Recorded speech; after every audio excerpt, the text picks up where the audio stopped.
but I'm just going to kind of come at this from the perspective of being a particular sort of publisher working in a particular part of the market, and hopefully try to draw out some strands that you might find useful in the way that you operate.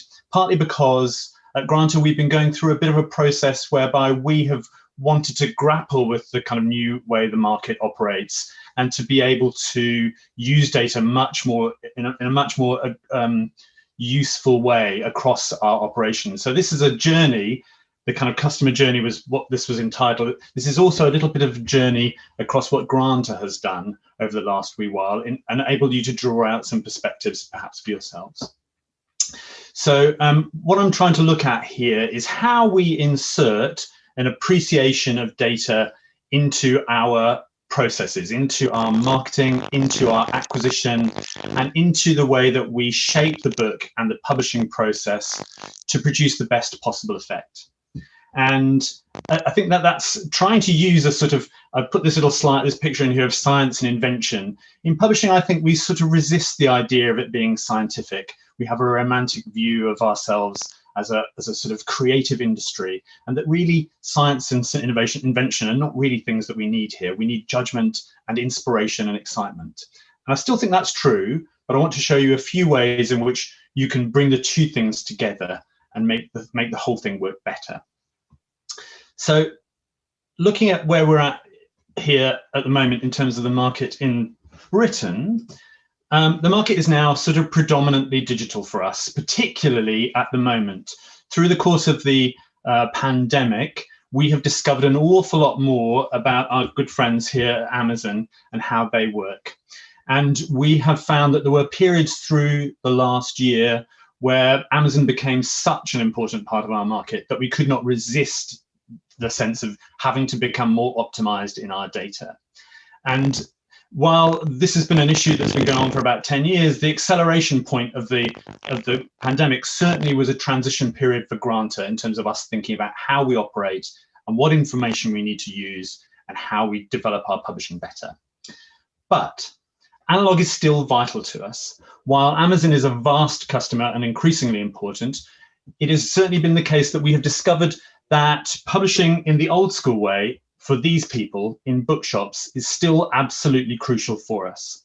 So we not only have to counter a market that is entirely digital and finding its way through social media and metadata, but we also have to work with a market that still operates in a bricks and mortar way and finds its books by going into a shop and having a look. And there is still a big place for data in that context. And it's also, from our perspective, the area in which we find new books still works by we need shops to do that. So we need to provide data and insight that will help us support both a digital environment and an analog one. And I think that's interesting. So, as I said at the beginning, sometimes as an industry, we still feel like we like analog more than we like digital. It sort of fits with our kind of way of looking at ourselves. And certainly at Granta, that seems to be the perspective. So this here is a picture of the Faber acquisition, the Faber and Faber acquisition meeting sometime in the 1950s. And the man on the left, you'll see, is actually T.S. Eliot. And I'm told that, that when these meetings used to go on, you'll notice on the tables, there are bottles that they used to wheel a trolley in, and that their way of doing acquisition really revolved much more about gin and tonic and kind of having a nice glass of whiskey than it did around looking at spreadsheets and seeing what sort of metadata they were going to put for the books. And I think there's still a romantic sense within literary publishing, which is what Granta does, that this sort of slightly magical or tourish way of going about things is how publishing should be done. But I want to sort of kind of take you into what our experience has been. I'm just going to talk a little bit about Granta. I don't mean this to be an advert for Granta in any way whatsoever, but just to give you a sense of what our publishing is within your perspective. So we are unashamedly a literary publisher. We publish around 65 books a year, mostly literary fiction and literary non-fiction. And of course, we also publish the Granta Magazine, which is published quarterly.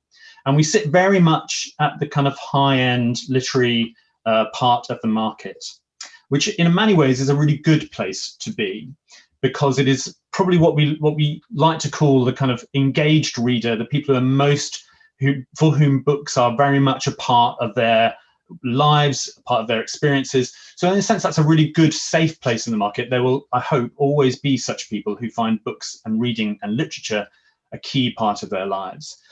But the world is somewhat different than it was in T.S. Eliot's time. To look back at Eliot, I don't think that Eliot really had to deal with a market that involved itself much more beyond the sort of transatlantic perspective of literary editors and newspapers and so forth. His kind of successors in the 1980s would have had to deal with television and the messages that kind of came through that mechanism, and a growth perhaps in the retail chains, but still would have been recognizable to T.S. Eliot, I think, in his day. So from T.S. Eliot's perspective, he would not have recognized the world of Netflix, of social media, the riot of messaging, and the globalized market that we now operate in. I doubt that Faber and Faber in the 1950s would have thought of Taiwan particularly as a market for its books, whereas Granta in the 2020s absolutely does.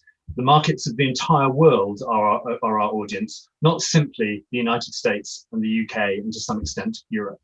So we have a much more globalized perspective, a much broader experience, and a much busier, much more crowded and noisy marketplace in which to operate, which means that we need to be more attuned to what the data and the market is telling us, because we can't simply wander into the local bookshop and tell everything we need to do from just wandering in and having a look on the shelves.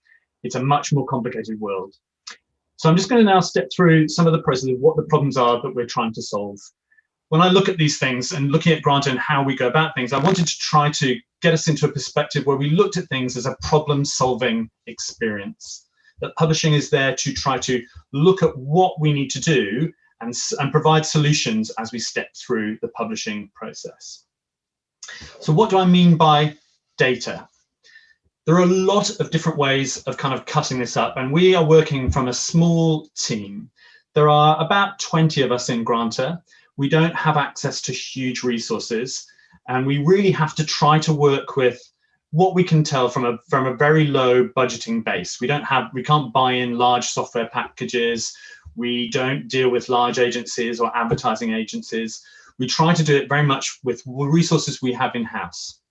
Luckily, we have some very good and very talented people who are very good at trying to adapt and use the resources that we have.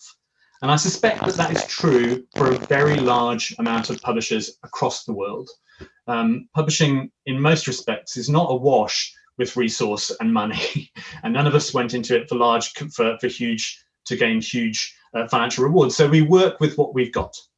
But the sorts of data that we have started to look at and to try to analyze and think more strategically about are the following. Obviously, we look at our internal sales data. Where do we sell books through? Which market channels are we selling most into? Is it retail? Is it Amazon? Is it direct sales? And we want to try and analyze that better. Secondly, market sales data. Where are the books actually selling? And to whom? What sorts of people do we think we're reaching? And how many people out there in the world are we actually selling books to? Social listening. And what I mean by this is spending time on social media, not projecting stuff, but listening to what people are saying about us and our brand. Granta is in the lucky position of being one of the publishing brands that actually does have some traction with the wider public, partly through the magazine, but also partly because it sort of sits in a particular area of the market that has some recognition. So people do respond to us as a brand, and we can listen to that and get some sense of what the market is saying about us. Advertising demographics and response. We have started a process of looking at where we do advertising through moving it to become much more digitally focused, and thereby using that data to understand who is looking at our ads and how we might tune the advertising that we produce to it. We have small budgets, so our advertising is not vast, but we are learning a great deal through it and what people are saying about us in that context. We're also using targeted searches to support key questions. So as I'll talk about in a couple of case studies, we're starting to look at what does the world tell us about the sorts of books that we want to publish, particularly in the non-fiction vein. This is really useful, and I'll come back to that in a moment. Targeted search to find audiences, leads, partners, and supporters. So in addition to seeing what the environment looks like, we're also seeing if it can tell us a bit about the sorts of people we might actually reach and other people we might work with in order to reach them. Market research. Very few publishers do much in the way of market research in my experience, except perhaps for some of the larger conglomerates. And for a title-based research, that's obviously pretty much precludes doing so simply by virtue of the amount of money it costs. But we are looking at doing perhaps more list-based market research that might help us in some of the areas that we operate in. And I'll give an example of that. A couple of years ago, we did a research project which helped us understand how people looked at our paperbacks and how people responded to copy on paperbacks and how people responded to the way that they were designed and set up. And that's been helping us look at how we might do so more effectively in the future. And that is money well spent in the sense that it kind of helps us see exactly how people interact with our products and they'll be able to tune them better, and is worth it over the course of the entire company's budget. And lastly, from our perspective, we are in a unique position of having a quarterly magazine that has a subscriber base. And this is an area which we're going to spend much more time on in this year, whereby we look at those subscribers who we consider to be people who followed us over a course of many years and see if that interaction can tell us anything about the broader publishing that we have. And likewise, we've been growing our social media following in a relatively passive way. We now want to sort of understand what do those people think about us? What can we do in an interactive way? Okay, so I'm just going, this rather strange looking picture is just to represent what I kind of call the publishing tunnel. I've always thought, having worked in publishing for quite a long time, that publishing is a sort of tunnel process, that you start by acquiring the book, and then the next thing you have to do is make the proof of the book, and then the next thing you have to do is do the cover, and then the next thing you have to do is produce sales materials, and so on and so forth. And because that process is quite fixed and quite built around the production process, it's actually very hard to step outside of that tunnel and look for things that will influence it well, because you've built a critical path and a workflow that really is all about getting the book produced and into a warehouse or into a digital warehouse. And quite often we need to therefore find ways of rebuilding our tunnel so that it feels a bit more like this. So there's a slightly more light and color. There are actually ways in and out of the tunnel so you can step back, review what you're doing, think about it carefully, and then decide to go forward in a more sort of structured fashion, or a way that's structured to allow insight to arrive into the publishing process and for things to be adjusted over time.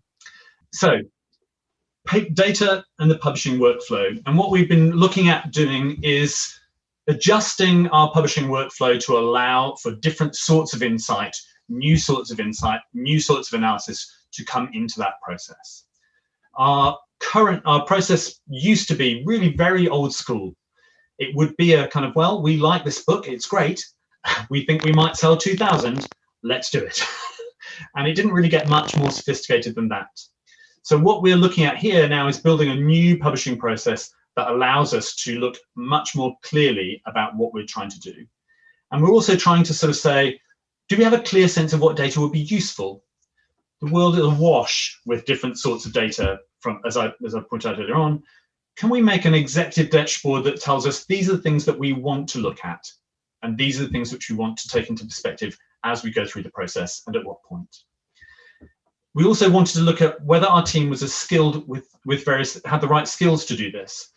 Do people know how to do Excel as much as they need to do as they know how to do InDesign? And a lot of what Granta certainly is sort of fixed into a very creative perspective. We love doing beautiful design for our books, but actually there are very few people who knew how to make a pivot table in Excel. And I suspect that lots of people who don't come into publishing thinking that wouldn't it be marvelous to do pivot tables and VLOOKUPs in Excel, but actually it's just as creative and just as important. So we've been really trying to reskill people to think about data as a creative enterprise that's very important to how we publish creatively. In fiction publishing, which is predominantly what we do, there is also a sense of how do you balance talent with quantitative insight about the market. fiction in itself is essentially you're trying to seduce people to read stories. And it's quite hard to predict what the story is going to be before it's written and how that will interact with the marketplace. And while you can certainly judge whether or not a book about perhaps the stock market, you can say there are this many people who might be interested in it. These areas of kind of economics will find it useful. These university courses will find it interesting. It's quite hard sometimes to sort of structure whether or not people might be able to say, well, actually, we like this novel about Shropshire. It's really hard to kind of decide whether or not that might work. So we have to find ways of making sure that we get useful insights for fiction, but at the same time allow it to be the sort of work that it needs to be. The last bit is, have we built time? We've tried to build time in our workflow for the crafting of metadata. We spend a lot of time in Granta, and I'm sure in many other publishers, we spend time on cover design as a crucial element. And we've decided that's obviously something we want to continue doing. But we also are now building time in to look at how we craft metadata, how we revise it over time, and how we revise it as we step through the process. The more we know about the book, the more it begins back with the market, the more as we start to sell the book to our retail partners, to change metadata as it goes through, and to give that just as much creative time as we have done in the past with our cover designs. To give an example of something we're doing there, one of our projects for this year is the 50 book project, and it's taking a look at the top 50 books in our backlist and recreating a sort of publishing process for those books, whereby we are looking at what the metadata in all aspects is like and revising it to sort of pick up all of the prizes we won for those books, looking at the images that we put onto Amazon and so forth to make them more appropriate and tune them as best we possibly can to maximize our sales for them. As a sort of perhaps retroactive refitting of those books, knowing what we know now about their sales patterns, knowing what we know now about their markets, and being able to then build a process that will make sure that they're constantly being retuned to the marketplace. Okay.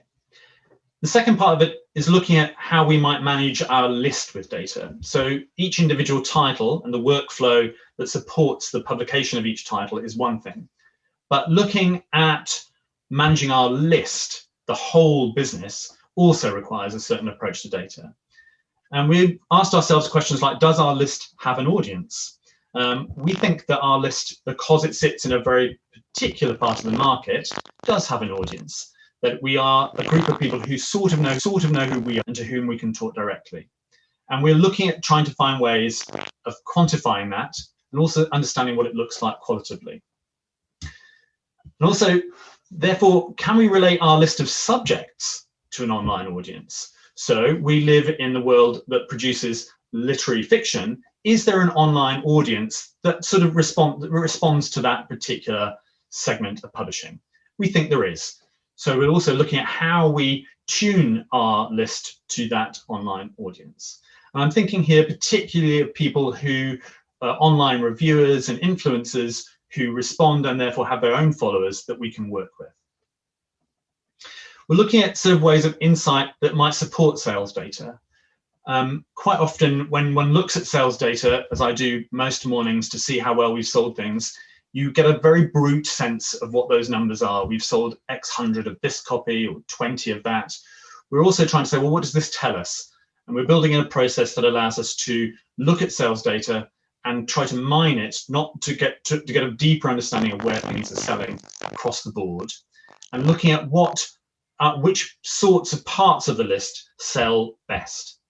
So we might say to ourselves, let's test what our actual sales of short story collections might be, and how successful do we feel they are once we've sort of outlined that, once we've circumvented that sales data for that particular area and started to see what's actually happening. Likewise, we then also are taking a much stronger view of using Nielsen data, Nielsen analysis on pricing, market size, and successful comparative titles to see what other people are doing, and understanding what, say, the market for short story collections might be, and also how those things are priced.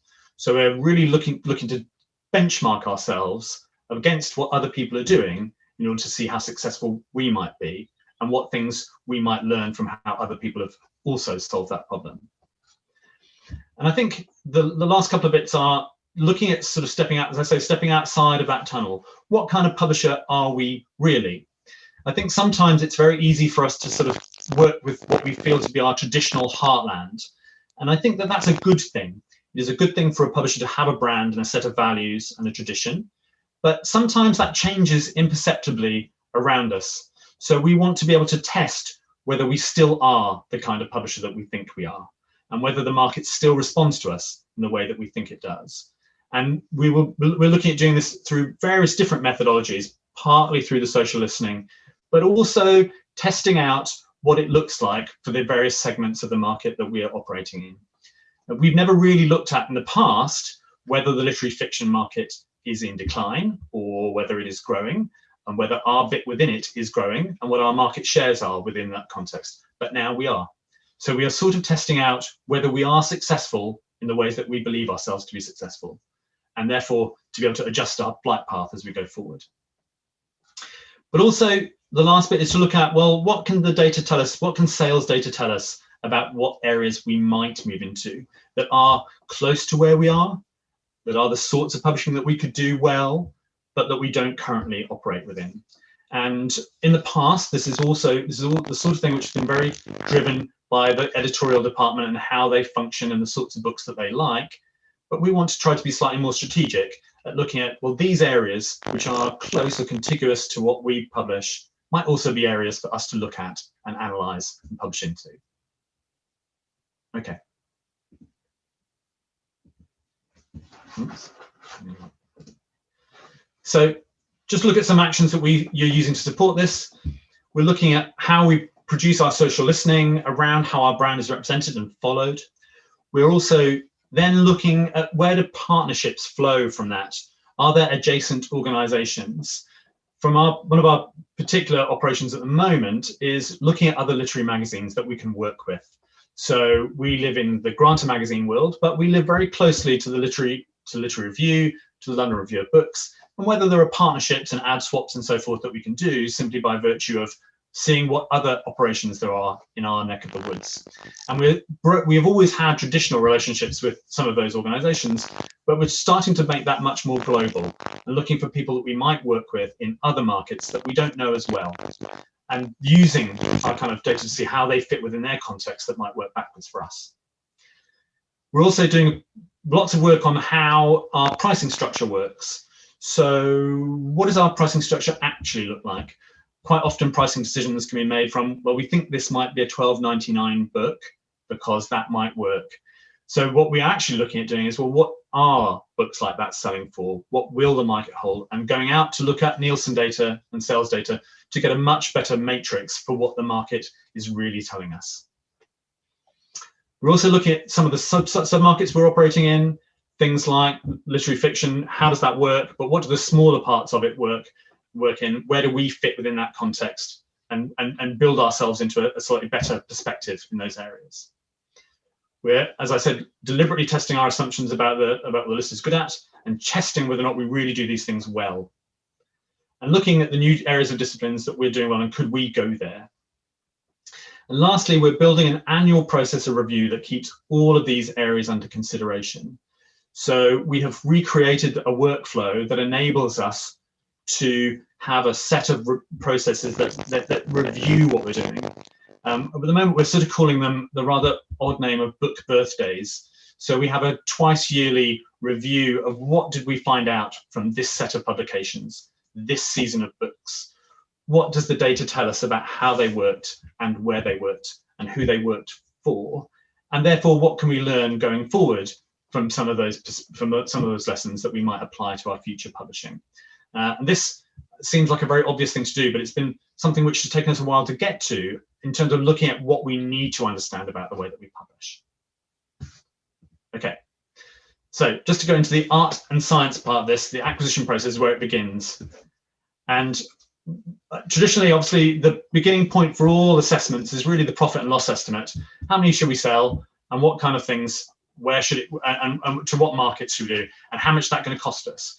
And we've decided to take that much further and become much more sort of enlightened by how we produce this. So our acquisition process now tries to assess the size of the market. And this is difficult, given that we don't have access to huge amounts of market research, but we are trying to look at where do we think this book fits? What does that market size look like? What data can we tell from Nielsen that tells us how big that is? And what therefore might the opportunity be for Granta for that book? We're also trying to now build in a process whereby we will review what we think the audience for it looks like online. So in each operation, we'll sort of say, well, this is a book about knitting, which I'll come on to. What does the online world for knitting look like? Where does it, how many people are there out there? What organizations are they? How many hits do you get when you look up, when you do a Google search? What does that environment look like? Has this subject been covered?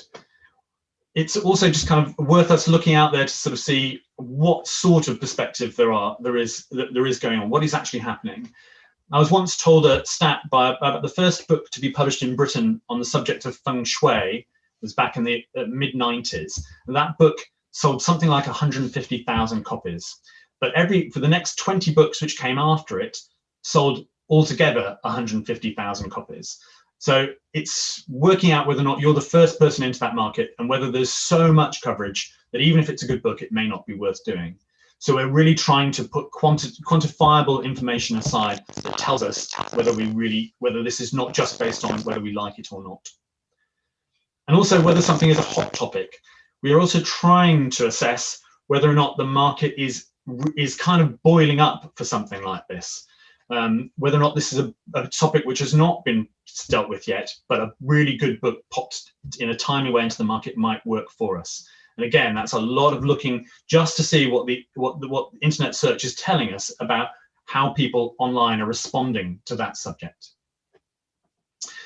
Crucially, also, we're trying to look at how, at the acquisition stage, how we might reach that audience and what kind of messaging might be appropriate.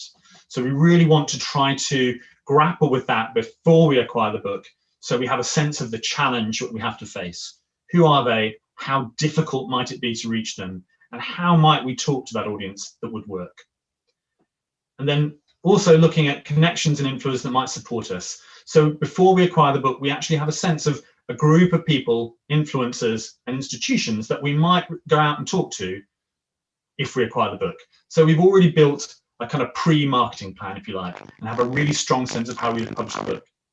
And partly that's in order for us to be able to win that book, perhaps at an auction, that we have a really clear perspective and planning process that enables us to convincingly persuade authors and agents that they would like to come with us.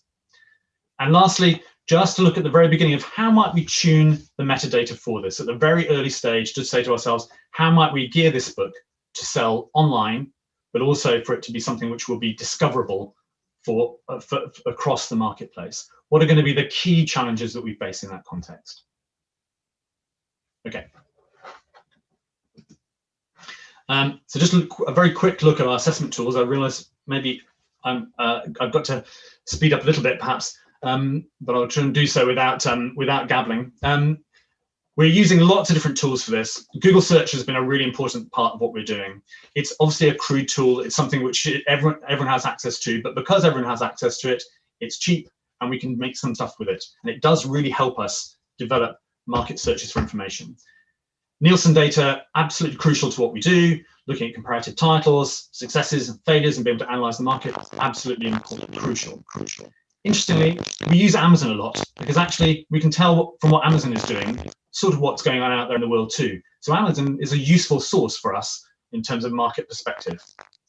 Social listening, we now have a real program of watching and seeing what's happening, not just projecting stuff out there into the world using social media, but listening to what's being said about us as well. Prior advertising data, that's really crucial. So what worked before, what we can do next, and adjusting our advertising messages to work with the key demographics and tactics that will work to inspire our readers to connect with us. And sales data from a very granular level to see which things are actually most important and what things are working for us. So these are the key sources of information that we use. So I'm just going to look at a couple of case studies here. I mentioned our history of knitting, Britain's history through knitting. Now this may seem like a rather strange book to choose, but this has been a really successful book for us, and partly because it really lent itself to a range of the tools that I've mentioned. So we looked at kind of putting together our kind of digital marketing and getting sort of key insights so that we could turn into a useful narrative, and how we would sort of shape this book was very much about tapping into what we knew about what the market was like. We went out and used Google's search tools to help us refine what keywords might work for it. We used the metadata, really tried to kind of crank down on the very granular element of BISAC codes and bit codes to make sure it was as discoverable as it possibly could be. Most importantly, we went out and listened to what's going on in the knitting world. It's fair to say that there weren't very many people at Granta who were interested in knitting before this book, but there were quite a lot by the end of it. And we went out and found that there is a really big world of people who really love knitting. I was particularly amused by the people who in New Zealand who were knitting things to kind of get through the pandemic and turned it into a market. And actually, we ended up tapping into them through this process because that sort of fitted very nicely with this book. We also did a range of digital advertising, and we discovered a lot of what people liked about this, and we were able to sort of shift and change it that made the book sell better over time. And what we learned most is also I think what we got right was about sort of understanding a little bit of how that market talks to itself by listening to them, and then writing our copy and our advertising and even down to the kind of the advanced information sheets in a way that just fitted and made sense to those people. And that's a very small thing, but just writing things slightly better can actually be a very powerful thing. And what we turned that also was turning that into what I call the kind of power of cardboard and metadata. So metadata we know about, obviously, in terms of putting out there and making sure that people can see things on Amazon, but also you can make nice cardboard things that go in shops because it will catch people's eyes and we'll sort of see that people want to respond to visual cues. And so we produced a range of things. You can see just on this picture, we looked at how we produced our press releases and copy to fit this book. We also were tapping into the social media market well ahead of time, trying to get people to be kind of connected to it. We produced lots of media messages like this that sort of just tried to pull together a sort of understanding of what kind of people might work, and then played back the kind of connection we had from social media into our marketing campaign. So we used imagery like this and the kind of connections that we had with social media influencers back into both our trade and our consumer marketing. And we ended up sending out these very analog cardboardy things because we realized that actually part of what this market was all about was the tactile, was the real, was actually having packages of materials that were something you could send to people. And we also just got people to do a sort of, if you like, a very analog version of that thing whereby, where people unbox their new computer and sort of show how amazed they are to get their iPhone out. And wasn't it lovely? Well, we thought we could do that with sort of a book and some knitting, because that's sort of what these people would like. And it was really, really successful. This was a really big hit for us last year. And the paperback has continued to be hit for it by virtue of taking the things we've learned from this particular perspective and playing it forward. And we ended up with this really long campaign, which has also involved a lot of other analog things of lots of events. What the people really want to do is actually meet Esther and talk about knitting and be there with her discussing their latest knits. And actually that was a really successful part of what we did. But so much that was driven by us trying to find out what that market was like before we got there. And again, lots of analog stuff that went in bookshops. Again, partly because we realized that the analog was actually we discovered through digital that analog was going to be a really important part of what we do. So the key lessons for us was we wanted to think about who might buy this book. We went out and found out where they lived online. We made a newsletter that connected with that audience so that people could buy into the process. We built a database of useful organizations that we could connect with.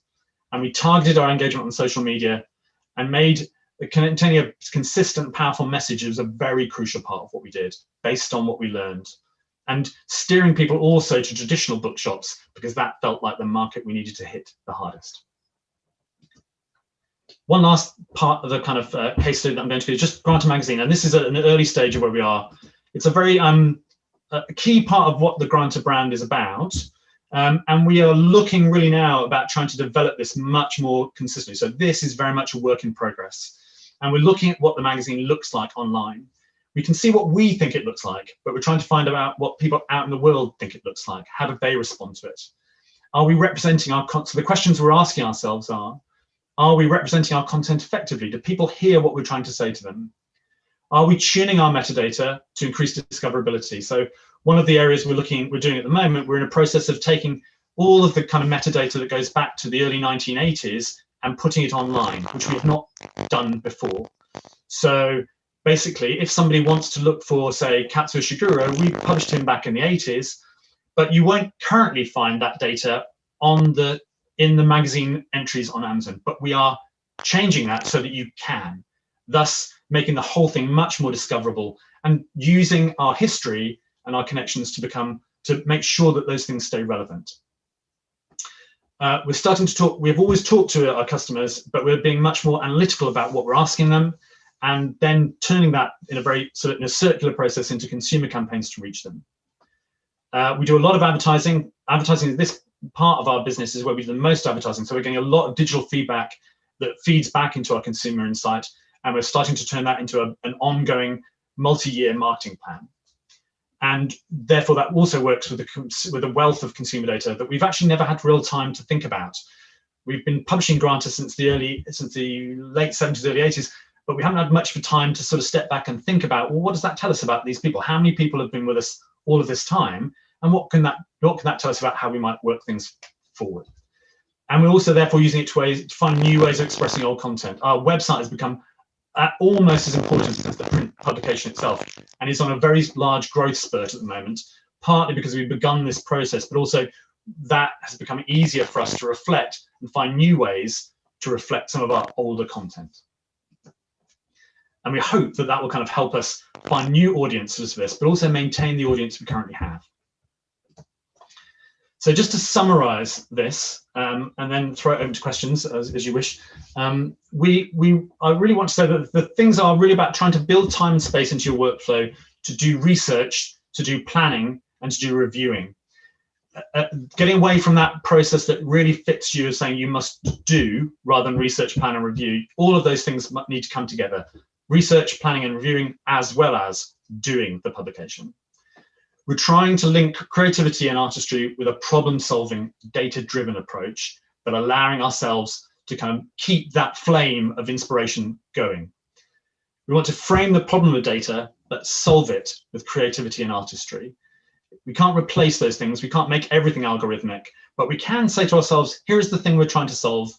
How can we be creative in terms of solving that and reaching our audience? And then finally, using that data to test how creative we actually are, to see if we've done it, to see if we've succeeded. And that, I think, is pretty much it. I'm sorry I may have gone a bit too quickly towards the end there, but I wanted to leave time for questions.